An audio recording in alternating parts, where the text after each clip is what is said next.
Hello everyone, I am Deepak Singh Raghuvanshi और आज हम देखेंगे exercise 3.2 pair of linear equation का क्वेश्चन नंबर फर्स्ट का फोर्थ पार्ट। सब्स्टिट्यूशन मेथड से हमें सॉल्व करना है और हमें पता है, हमने इंट्रोडक्शन पार्ट में देखा सब्स्टिट्यूशन मेथड क्या होती है। तो यहाँ देखते हैं, हमारे पास इक्वेशन है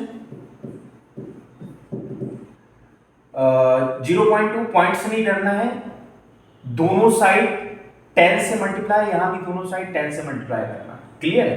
तो मल्टीप्लाई बाय 10 करेंगे तो यहां हो जाएगा 10 इंटू 0.2x।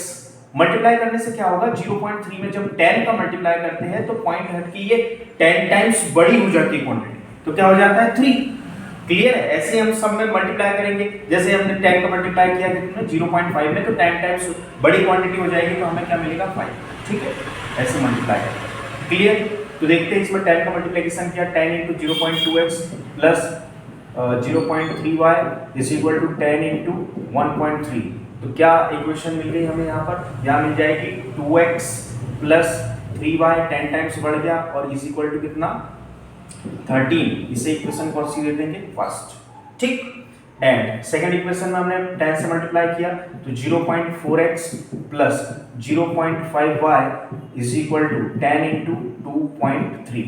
तो मल्टीप्लाई किया तो क्या मिलेगा हमें? यहाँ से मिलेगा 4x, यहाँ से मिलेगा 5y और यहाँ से मिलेगा 23। इसे इक्वेशन कौन सी दे देंगे? सेकंड। अब now from equation first, second भी ले सकते हैं, फर्स्ट भी ले सकते हैं, x की वैल्यू y की फॉर्म में फाइंड आउट करेंगे और उस इक्वेशन में ना रखकर दूसरी इक्वेशन में रखेंगे। तो नाउ फ्रॉम इक्वेशन फर्स्ट, जब हमें पता लग जाता है तो अत्यंत गति के साथ क्वेश्चन को करना है।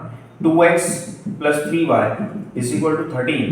तो क्या हो जाएगा यहाँ से? 2x is equal to 13 minus 3y, है ना, y को उधर ले गया तो क्या हो जाएगा x is equal to 13 minus 3y और डिवाइडेड बाय कितना 2, डिवाइडेड बाय कितना 2। तो ये हमारे पास कौन सी होगी? Equation third. क्लियर है? अब put the value of x, जब हमें कॉन्सेप्ट क्लियर है, जब हमें बेसिक फंडामेंटल रूल्स पता है, तो हमें अत्यंत गति के साथ प्रैक्टिस करना चाहिए। Put the value of x in equation third. मैंने पहले क्लियर कर दिया था कि इक्वेशन फर्स्ट सेकंड में रखने से बेहतर इक्वेशन थर्ड में वैल्यू रखना, क्योंकि यहां जैसे ही अपन ने वैल्यू रखी वैसे y की वैल्यू रखी वैसे x की वैल्यू आ जाएगी, क्योंकि ये ट्रांसफर करके प्राप्त की हुई इक्वेशन है। ठीक है, तो क्या है वो equation? x is equal to 13 minus 3y divided by 2। तो यहाँ वैल्यू रखी x इज इक्वल टू कितना हो जाएगा 13 माइनस 3, x की जगह हमने वैल्यू रखी ये जब ये वैल्यू को हम रखेंगे अभी, ये वैल्यू को रखेंगे हम इक्वेशन सेकंड में। हमने फर्स्ट से निकाली, फर्स्ट में ही रखना, इक्वेशन सेकंड में रखना। तो put the value of x in equation second. Clear है? जिसका उपयोग करके निकाली उसमें ना रखते हुए हम इक्वेशन सेकंड में रखेंगे। तो इक्वेशन सेकंड हमारे पास क्या है? 4x plus 5y is equal to 23। तो वैल्यू रखी हमने 4, x की जगह वैल्यू, अब x नहीं रहा, क्या बन गया y। तो क्या हो जाएगा 13 माइनस 3y डिवाइडेड बाय 2 और plus 5y is equal to कितना 23। तो वैल्यू आ जाएगी 4 2 जा 8, सॉरी 2 2 4, यहाँ से 2 टाइम्स कटा तो कितना आ जाएगा 30 minus 3y plus 5y is equal to कितना 23। तो यहाँ से मिलेगा हमें 13 2 जा 26 माइनस प्लस माइनस का साइन 3 2 जा 6y plus 5y is equal to 23। तो यहाँ से क्या आ जाएगा 6y में से 5y गया, माइनस का y बचेगा और 23 प्लस का 26 उधर जाके माइनस का 26 हो जाएगा। तो माइनस का 5y इज इक्वल टू आपके पास आ जाएगा माइनस का 3, माइनस से माइनस कैंसिल होने के बाद y इज इक्वल टू 3। अब इस वैल्यू को हम इक्वेशन फर्स्ट में सेकंड में ना रखते हुए थर्ड में रखेंगे, क्योंकि ये ट्रांसफर की हुई ही इक्वेशन हमारे पास है। जैसे यहां हम रखेंगे हमें x की वैल्यू आ जाएगी।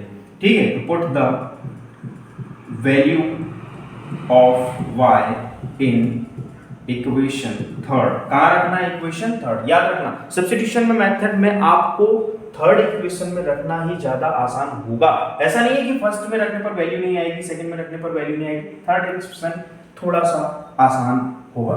x इज इक्वल टू हमारे पास थर्ड इक्वेशन है 13 माइनस 2y अपॉन में 13 माइनस 3y डिवाइडेड बाय 2।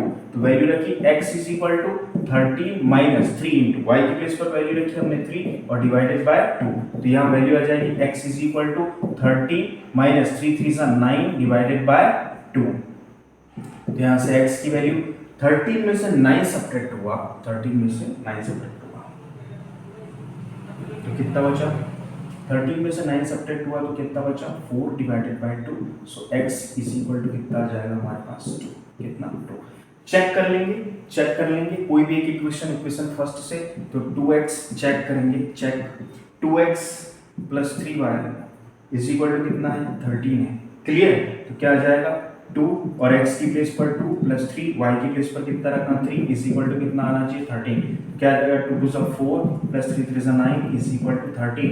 क्या आ गया? 13 इज इक्वल टू 13। क्लियर है? एग्जाम में चेक नहीं करना है कि विद इन सेकंड कोई भी इक्वेशन में x और y की वैल्यू रख के LHS is equal to RHS का वेरीफाई कर लेना है ताकि हमें पता लग जाए कि हमारे द्वारा प्राप्त की हुई वैल्यू करेक्ट है, फिक्स है, सही है। क्लियर है? तो ये था क्वेश्चन नंबर फर्स्ट का 4th part and I hope आपको समझ में आया।